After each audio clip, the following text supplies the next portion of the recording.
നമസ്കാരം, ഞാൻ ഡോക്ടർ ജെയ്സൺ തോമസ്, കിംസ് ശ്രീചന്ദ് ഹോസ്പിറ്റലിലെ കൺസൾട്ടന്റ് ഗ്യാസ്ട്രോ സർജൻ.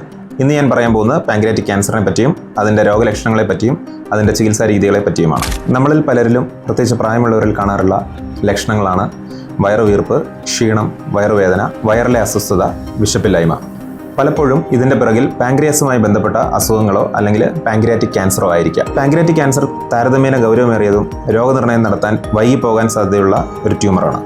ഇതിൻ്റെ കാരണങ്ങൾ നോക്കുകയാണെങ്കിൽ നിരവധി കാരണങ്ങളുണ്ട്. ചില വ്യക്തികളിൽ പാൻക്രിയാറ്റിക് ക്യാൻസറിൻ്റെ സാധ്യതകൾ കൂടുതലാണ്. പുകവലി, മദ്യപാനം, അമിതവണ്ണം പാൻക്രിയാറ്റിക് ക്യാൻസറിൻ്റെ കാരണക്കാരാവാറുണ്ട്.